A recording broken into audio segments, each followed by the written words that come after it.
all of y'all for taking a little time to visit with us this afternoon. I know that some of you may have some questions, and I'd like to share a few remarks before we begin. First, I know you're well aware of the decision that came down today from the Southeastern Conference, Commissioner Sankey, our presidents and chancellors that have given us the opportunity to bring our student athletes back to campus beginning on June 8th to begin weightlifting and conditioning for fall preseasons and fall seasons that we're all hopeful for. So we're very grateful for that, to try to get back to some sort of normalcy while we go through this period of uncertainty. I would like to make sure that we all understand, and it's very important and serious, that the health, safety, and well-being of all of our student athletes, our students, our faculty, our staff, our coaches, and everybody on campus are our #1 priority. That will remain our status throughout this endeavor, with athletics returning to campus, with some students returning to campus, and what we do going forward. That is our #1 priority and will be our focus. I do have some points to talk to you today just about Gamecock athletics and our protocols that we've developed for our student athletes that even exceed the CDC guidelines to ensure that this is a priority. Our protocols and procedures will be constantly reviewed to ensure student athletes on campus are receiving the highest quality care. Also, all medical decisions related to practice and competition will be made by our medical director, Dr. Chris Mazaway, in consultation with team physicians and medical staff. While these protocols pertain to all of our student athletes, most of what I'm visiting with you today relate to the sport of football. Details about our other sports arrival on campus will mirror these details, but will likely change based on their facilities, workouts, guidelines, and the date in which they will return. And if you will allow me, I would like to recognize a couple of people, more than just a couple, that have been so instrumental in getting us to this point today here at our university. I want to thank and appreciate the work of Judy Van Horn, who's our Deputy Athletics Director for Internal Operations and Risk Management, along with Dr. Zoe Foster, one of our team doctors, John Kasich, who's our Associate Athletics Director of Sports Medicine, George Wynn, who's the Football Operations Director, Clint Haggard, our head athletic trainer, and Dr. Chris Mazaway that I've mentioned, who is our USC Athletics Medical Director. Also, Chance Miller, our Senior Deputy Athletics Director, on the development of all these protocols and procedures. Coach Muschamp was intimately involved as well as we came up with this protocol moving forward. Also, President Kasdan would not want me to mention his name, but I feel that it is appropriate that his approach, comprehensive and strategic, thoughtful and aggressive, inclusive and detailed, has been outstanding. I believe the decisions that we have made at our university have made us stronger, and we're better suited to come back from this pandemic. What I'm getting ready to share with you is part of an informal informational document that you will receive and is available, but I wanted to take the time to go over it even though you can access it. It's COVID-19 protocols and procedures that are related to testing, facility operations, our daily protocols, and education. First, I want to talk about testing. Upon arrival at our university, all of our student athletes will be given a COVID-19 and an antibody test. All student athletes must have a negative COVID-19 result before taking part in voluntary workouts or the start of practice activities to immediately learn whether or not this student may have the virus. The antibody test indicates that the student may have previously had the virus. Any student who tests positive for COVID-19 will immediately be isolated from the team and either return home or remain on campus until the end of the isolation period. The university will interview the student to trace contacts that they have occurred with other individuals. Medical staff will provide health monitoring of the student multiple times each day, and football staff, dietitians, counselors, and student development staff will consistently keep in close contact with the student during the isolation period. Should a roommate or member of his cluster test positive, The player must quarantine or players themselves for 14 days from the last exposure of the positive individual. Those individuals will be monitored daily by the athletic trainer. If the individuals develop symptoms themselves, they would be referred to the team physician and staff at Student Health Services. The return to workouts would only occur after the player is symptom-free for the 14-day quarantine period. Second, our facilities. The facilities used by the football players have undergone a strict cleaning process to ensure that they are fully disinfected. Touch surfaces in all of these facilities will be disinfected at least once per day. There will be staggered entry and departure from the Long Family Football Operations Center. Cell phones, keys, and other personal items are disinfected upon entry into these facilities. Additional hand sanitizing stations will be in the lobby area, elevator, all lobby entrances, and our parking garage at 650 Lincoln, where student athletes have their own campus housing. Third is our daily protocol. A daily medical check will be administered to each student or staff member before entering the Long Family Football Operations building. This includes a checklist of symptoms and a temperature check. Student athletes who exhibit COVID-19 will be evaluated by a medical professional for appropriate follow-up. All football players and staff will be required to wear face coverings in public places and wash their hands frequently. Physical distancing with staff and students will be emphasized. As an added precaution, players will be divided into small clusters. This helps limit any possible exposure to COVID-19 within our football team. Workouts, housing accommodations, eating, and socializing activities will be restricted to teammates in a players cluster. Ready-made meals will be available to all players and distributed to keep the players cluster together. Strict protocols are used in the weight room and athletics training spaces, using physical distancing as well as disinfecting of machines and other apparatus. Our last one, education. In addition to the rigorous safety protocols in place, there will be extensive educational efforts, including videos, in-person communication, and signage. Our medical staff will have an educational session next week with parents of the players to provide them with information and answer questions that they may have. In concluding my remarks, I know that the last couple of months have been difficult for a lot of people. COVID-19 has caused more than 400 deaths in our state and over 10,000 positive cases. Businesses have been hurting. Many people have lost their jobs, have had salaries affected or benefits cut. Schools have not had in-person instruction, and memories of childhoods and young adulthood have been forever impacted. In our department, we've heard from many people who want us to play football this fall. I think most of our players want to be in the same position. We have a lot of things to work through before we get there, but we are preparing and planning for a full season. However, we will always have a priority, as I mentioned earlier, for the health, safety, and well-being of all of our student athletes, coaches, and staff. Thank you for your patience in allowing me to share that information. And now, Mr. Fink, I'll be glad to answer some questions. All right, we'll open it up for questions. Again, if you have a question, please use the live Q&A button on your screen and type it in. The first question comes from David Cloninger at the Post and Courier. Coach, is there a uniform date that all athletes can report before June 8th? And will all fall sport athletes, along with basketball, be allowed to return at that time? That's a good question. The ruling that you saw today, you're allowed to be back in the weight room on June 8th.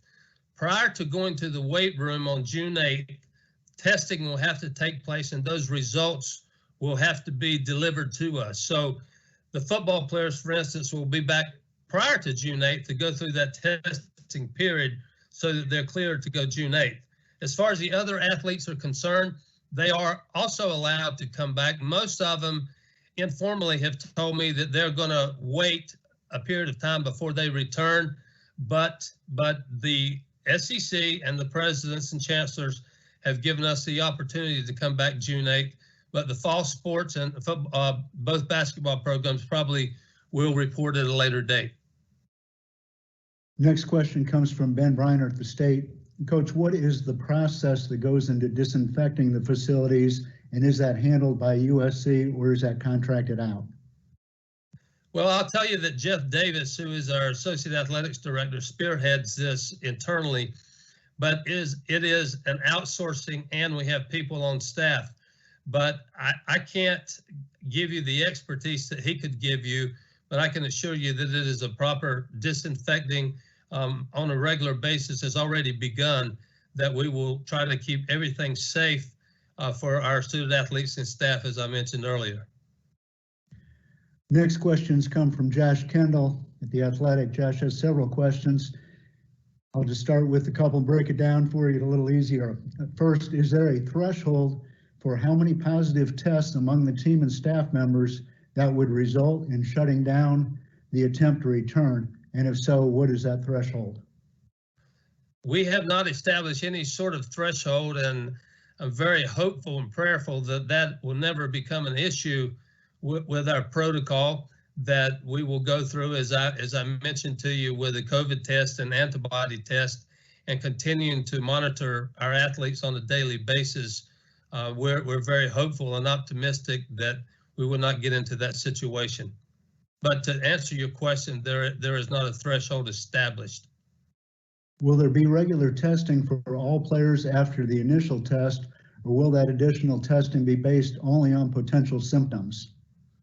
There could be regular testing, but certainly there will be testing based on symptoms when a young man or a young woman reports to their facility in a particular day. If there's reason or question that they should be tested, it will happen at that time. So that's the way we'll handle that. I can't tell you exactly how many random tests we may have, but anytime there's any signs that we need to test after the initial process, we will do so. You mentioned the players being in clusters. How big is a cluster of players? I'm going to tell you that Paul Jackson, our strength and conditioning coach, and George Wynn and Coach Muschamp spent a lot of time doing the clustering. I might not be exact when I tell you this, but it's probably 4 to 6, just looking at their documentation and their protocol, that we'll be able to get back to campus. We'll do our testing in clusters as well, and they'll have a chance to be isolated while we get the results of the test back. So if there is a positive, or if there's an antibody positive, they will not be in a situation that they've been around all of their teammates at that point. So that the isolation period will be very important to us. So to go back to the original question, it's maybe closer to 4 than 6. Will Chris Mazaway have the final say on the status of any player as it pertains to COVID-19 symptoms or exposure, as far as when that player returns to the team? Well, being our medical director, certainly Dr. Mazaway will have a big say in what we do, but we have outstanding medical people on our campus, and also Clint Haggard and his staff, John Kasich, and so many people involved that we will have consultation. But Dr. Mazaway will be the person that certainly, if you call it the final say, he'll be consulted on any decisions that are made. And finally, from Josh, how daunting an undertaking has it been to get a grasp on all this and establish the protocols? And then how daunting do you expect it to be to implement all of this now?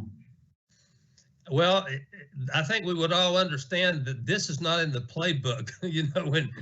When you become an athletics director or a coach or anybody on this campus, you just do not anticipate what we have gone through.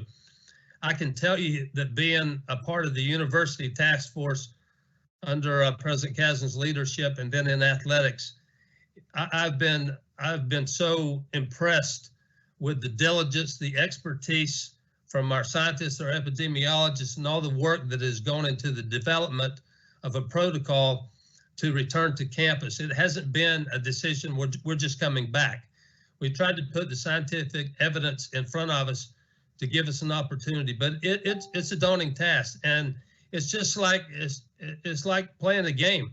You want to win, and we're trying to win with what we're going to do in this protocol, bringing our young people back as we do for the summer to train, and when we return in the fall with our students as well. We want to have the mitigation in place to make it a very successful situation here at our university. David Clevenger from the Post and Courier asks, has there been a special team formed just to handle COVID-19 within the athletics department? And if so, who heads that? I'm sorry, Steve, could you ask that again? Yes, if I bring it back up. Basically, he wondered, is there a team that's been formed within the athletics department to handle the COVID-19 situation, and who heads that for us? Yes, we have it's called FFPG 7. There's 7 on the entire campus, and one rests in athletics alone. And Jeff Talent is the lead of that group, and it includes all the people that I mentioned earlier in the conversation. We have different titles. I'm the coach of that team. He's the lead of that group, and there's 6 more throughout the campus community. And we're on video conference 3 or 4 times a week along with President Caslin, and we have been for many weeks. We will be going forward as well as we monitor data and statistics and trends that we have before us, and listening to our scientists and epidemiologists. Ben Briner from the state asks, how much of a worry is player socialization with others outside their clusters, and is there a central message to them about how they deal with that? It is a concern. When exams were over just last week, I guess it was, we have a lot of young people who live here in Columbia that are students that live off campus that didn't necessarily go home. So you started to see some gatherings around 5 Points that gave us some serious concern with lack of face coverings and social distancing, and that is a concern. But we're going to do our very best to emphasize the importance with our student athletes before they return to campus. It'll begin before that. That we'll try to emphasize how important it is to follow the proper protocols to avoid getting involved with this deadly disease and having to deal with it. So it's very important. It's a concern. Young people are, they tend to branch out a little bit more than maybe some of the rest of us. So that's a concern. But I'll pass out Izzy Rushton's name. She's our student body president. She's involved with these committees, and she's taken it upon herself to be a leader to her peers on campus, and hopefully will be very successful under her leadership. Scott Iceberg from WCIV in Charleston has the next question, Coach. It's about his concern is with the clusters as well. And if someone in a position group goes down with the COVID, could that take down an entire position group? And is there any way to separate like position players so the entire group doesn't go into quarantine at the same time? I would guess, because I haven't examined it that closely, but I would probably tell you that the clusters are probably staggered, not by having, all the quarterbacks in one group and all the wide receivers and all the linemen in one group. I would probably tell you that those clusters were broken up a little bit. So I think that we really have a tremendous protocol in place as we begin our conditioning and our weightlifting. It'll be certainly more concerning as we get deeper into the summer and we start, maybe fall practice, and we start with more people in groups. But hopefully by then all the results are positive and everybody's in a good place, and your worries are less. Mike Uva from Watch Fox asks, will quarantine for players depend on how the player arrives on campus, i.e. whether they're coming via car or plane, as well as where they are coming from? Yeah, that's a part of the conversation that our football staff and are looking into right now, and when they're going to return. But when they get here, again, it's not going to be let's all meet and we're going to have a team meeting over at the Long Family Football Operations Center. They will be put into their clusters, and we'll start the testing process in their clusters. They'll stay in their clusters until the results come back to us. And then when we start lifting and running, they again will stay in their clusters. It's not going to be large groups in the weight room. And after each group leaves the weight room, it will be cleaned and disinfected as well. So we have a great protocol in place as we begin our workouts. Phil Kornblut has the next question. He asks about the finances and keeping the athletes healthy through all the testing and cleaning. What kind of financial expense is the school looking at, and ultimately who pays for that? Does that come out of the athletic department coffers? Yes, currently that is the plan. As I understand it, and although it might not be 100% certain, the first COVID test will be covered by insurance. The antibody test is not, and there's a range.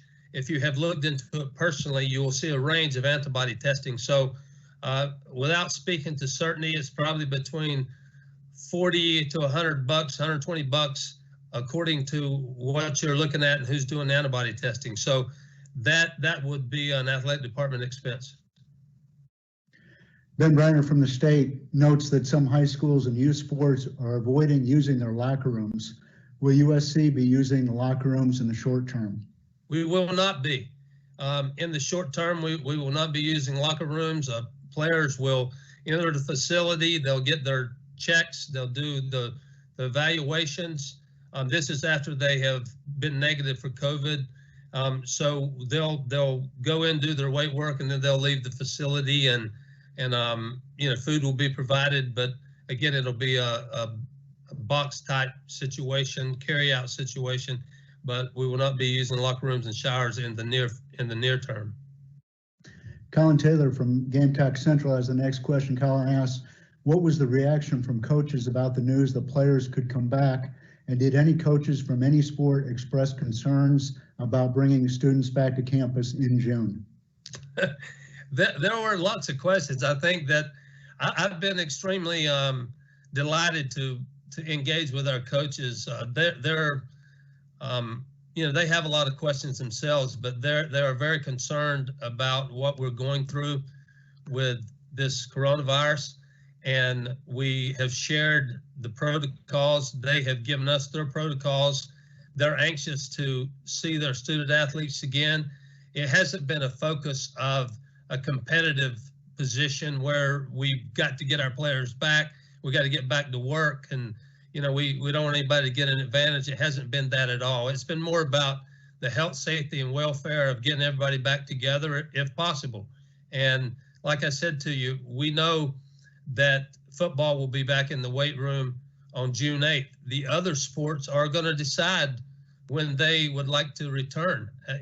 Some will probably come soon thereafter. Others may not come quite as early, but it will be their decision as to when they want to put their team back together. And but it's been great. The coaches understand. They want us to get it right. It's like getting ready for competition, and we're doing our prep work, and they've been very helpful in engaging and trying to get it right in returning athletes. John Whittle from the Big Spur asks, are you still in the decision-making process of potentially cutting any sport? And if so, what kind of timetable are you looking to make that decision?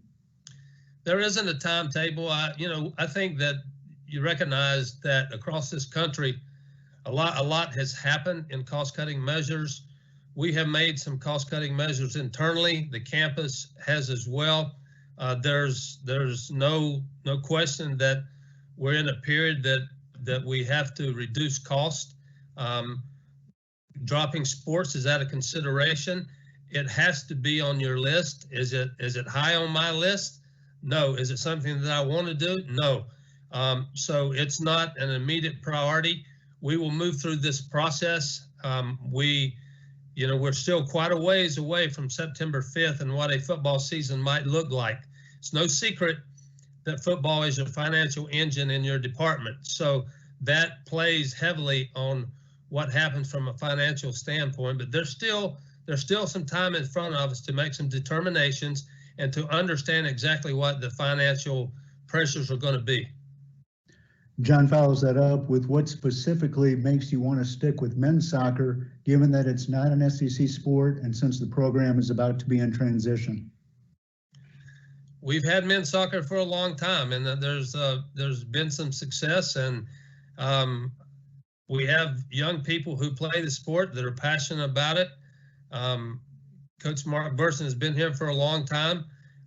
It's more, I think, emotional than it is looking at the fact that it's not an SEC sport, but it's important to, what we do at this university, and it has been here for a long time. So, as I said, I hope that we're not in a position that cutting sports is part of our financial process. If it turns out to be that way, then it'll be necessary. But I hope that we can keep our sports intact. And one more men's soccer question from John. What are the conversations right now with Conference USA and the status of that season, or any changes to the season that could be made? Haven't had any conversations with Conference USA about that. You hear some people talk about regionalizing competition and so forth, but we haven't been a part of that. The Southeastern Conference, Commissioner Sankey, we continue to understand that there's time, that we don't have to rush into things yet. We still have time on our side. Eventually, we will have to make some decisions. We are in an 11-state footprint. What will that mean? Will it have any effect when we begin? We don't know yet, but we're hopeful that this pandemic will be in a different place in the next couple of months or in 3 months, and we'll be able to proceed with our fall sports as we have planned. We can't say for sure right now, but we're preparing and planning for that as we go forward. John Del Bianco from the Big Spur with the next question. Has Coach Muschamp given you an approximate of how many players he expects to be using the operations facility in June? Well, we talked about the numbers that are here and are coming back. It'll be a normal situation. We hope that it'll be 100 to 110 total players once we begin our workouts. And like I said, we're going to bring them back in clusters, but they're all going to be here in roughly a couple of 3 days, if not the same day, in a couple of days, that we'll all be back together and then try to get everybody cleared with a COVID test negative and get them in the weight room on June 8th. Cam Gaskins from ABC Columbia asks, what hurdles still remain in place before approved team activities can take place? And is there any timeline for when you would hope team activities can begin? I've asked that question a number of times already. I know that the first 2 weeks are going to be strength and conditioning only. Even the voluntary workouts are somewhat in question. Whether you can get some balls up or whether, receivers and quarterbacks can throw to each other. Those things are in question right now. Even the virtual work is still in play. For instance, the players can't stay in the facility to watch tape. They still have to do it virtually. They'll have to go back to their dorm or their apartment and do the video work virtually. So they won't leave the weight room and go to their position room for a video session. That will not be the case. So there's still a lot of protocol in place. I don't know exactly when we'll be in a position that we get back to normal activity. I would like to hope that because spring football was cut short, that there would be a time maybe in July that you get a few days back. Maybe not spring football in the same sense, but at least helmets and shorts where they get a chance to maybe have a few days. But the NCAA has not approved that. I know that it may be on their list of requests, but we haven't received anything back yet. But, we're hopeful that could be the case as well. Next couple of questions from Joe Gorchow, WIS. Coach, if an athlete does not feel comfortable returning to campus, will that athlete lose his or her scholarship? No, that will not be the case. And it's not It's not mandatory. It's the only thing is you can't return to activity unless you do the testing. It's not a situation that we want to force them to do anything, but we also can't allow them to return to activity without doing the testing. Will the football staff strictly monitor player movement outside of campus to limit potential spread within the facility? It will be a challenge, but I think there's been some conversations about some monitoring that could go on to try to do our very best to keep our young people isolated and stay out of, too many people that are not social distancing. Got to be wearing your face covering. We got to do all the things that are appropriate. It's been proven scientifically that this virus can be controlled to a great extent with social distancing and using face covering. So I'm very hopeful that our young people would adhere to those policies and the information that we put before them to exercise those kind of precautions. Pete at the AP with a similar question. Are coaches prepared to deal with and or accept any player's decision to not want to come back at the moment and wait longer before they return? Well, we've talked about it, and that it is a situation. I think that, there could be, a young man or young woman that is not quite comfortable at this stage coming back, and it would be their decision. That the coaches aren't going to put any pressure on them to come back. And along those lines, John Whittle asks, have any student athletes, regardless of sport, said they do not plan to come back because of the COVID-19? I have not heard that. I've asked a couple of coaches just in conversation, have they had any type of dialogue with any of their student athletes at this point? And they said that they had not. Ben Briner asks, will the new incoming freshmen that are, will they be enrolling as well? Or are only returning student athletes set to come back on campus at this time? The new players as well. And Colin Taylor asks, if full capacity isn't allowed at Williams-Brice this fall, how will the athletic department determine which fans will be allowed in the stadium? That's a good question. Please send that one in. We are studying. We have been. We're looking at models. We are having conversations with our peers, other people across the country about those scenarios. We haven't been through that before. Do not know what that would look like. I'm not sure what the priority would be, but it hasn't been a situation where we're just ignoring it and we'll see what happens. We got to study it. We got to understand that you could have a game with no fans. You could have a game with social distancing. How many do you get into your stadium? We've done some extensive work already on that, but I'm not in a position to say what it would be and what it means and who gets priority and who doesn't. That's still to be determined, and I would hope that we'd be in a great spot come September 5th. But if we aren't, we will adjust. At this time, I do not have any other questions in the queue.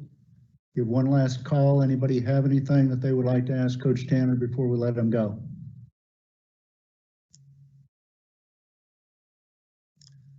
Okay, Steve, if there are no other questions, I would just like to, again, thank everybody for taking the time to join in today. I can assure you that we have worked extremely hard, been very thorough. The football staff and the people there have done a heck of a job developing their internal protocol. Our medical professionals on campus, Dr. Pearson, Dr. Nolan, Dr. Beck, so many people have worked to help us get in a position that we can be safe upon our return, do the testing that we need to do, and give our student athletes a chance to prepare for the fall. And let's all pray that we get this pandemic behind us and we get back to our normal lives and enjoy some football in the fall. Coach, before we let you go, we have one final question from David Kleininger. Has construction at Williams-Brice Stadium been stalled in any way? What was it? Has construction been stalled? Is that what you said? Correct. Has it slowed or stalled at any point? No, it hasn't. Actually, we're doing quite well over there. I know that there was a story that came out of Alabama we have not had any situations at Williams-Brice Stadium that have been negative. The state of South Carolina allowed us to continue construction when the pandemic hit, and we're making great progress. Greg Hughes contract construction. It's in a very impressive state right now. We've got some time left on this project, but we have moved forward, and we haven't taken any days off. Great. No other questions have come in, so I think that'll wrap it today. Again, appreciate everybody taking the time on a Friday afternoon for this, and hope it helps you, and everybody have a great Memorial Day weekend. Stay safe. Thank you, guys. See you soon.